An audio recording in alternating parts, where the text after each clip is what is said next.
بسم اللہ الرحمن الرحیم۔ السلام علیکم دوستو۔ ایک مرتبہ حضرت عیسیٰ علیہ السلام سیر و سیاحت میں تھے کہ انہوں نے بلند و بالا پہاڑ کی طرف دیکھا اور اس کی طرف جانے کا ارادہ کیا۔ جب اس پہاڑ کی چوٹی پر پہنچے تو ایک ایسا عجیب پتھر دیکھا جو دودھ سے زیادہ سفید تھا۔ آپ اس کے ارد گرد گھومنے لگے اور اس کی خوبصورتی سے حیران ہونے لگے تو اللہ تعالیٰ نے وحی نازل فرمائی، اے عیسیٰ علیہ السلام، تم اس کی خوبصورتی کو دیکھ کر اس پر حیرانگی کا اظہار کر رہے ہو، میں تو اس سے بھی زیادہ عجیب چیز تیرے لیے ظاہر کرنا پسند کرتا ہوں۔ حضرت عیسیٰ علیہ السلام نے عرض کیا، ہاں اے میرے رب۔ وہ پتھر پھٹ گیا اور اس سے ایک بزرگ نمودار ہوا جس کے جسم پر بالوں کا کرتا تھا اور ہاتھ میں سبز لاٹھی تھی اور اس کی آنکھوں کے سامنے انگور تھے اور وہ کھڑا ہو کر نماز پڑھ رہا تھا۔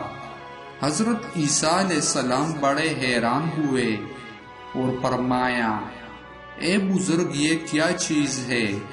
بزرگ نے کہا، یہ میری روزی ہے۔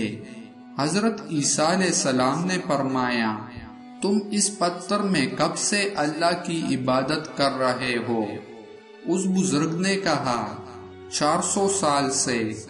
حضرت عیسیٰ علیہ السلام نے عرض کیا، اے میرے معبود اور مالک، کیا میں یہ کہہ سکتا ہوں کہ تو نے اس شخص سے افضل کسی کو پیدا کیا ہے؟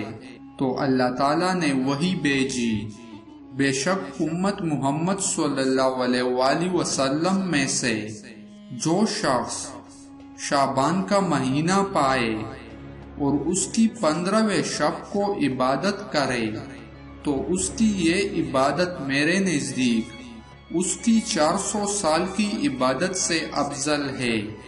اس کے بعد حضرت عیسیٰ علیہ السلام نے فرمایا، اے کاش میں امت محمد صلی اللہ علیہ وآلہ وسلم میں ہوتا۔ اللہ تعالی ہم سب کو شابان کی 15ویں شب کو عبادت کرنے کی توفیق عطا فرمائے۔ تو دوستو، یہ تھی شب بارات کی فضیلت۔ آخر میں آپ سب سے گزارش ہے کہ مزید اسلامک بیانات اور واقعات سننے کے لیے ہمارے یوٹیوب چینل کو سبسکرائب کریں اور ویڈیو کو لائک اور شیئر کریں۔ جزاک اللہ۔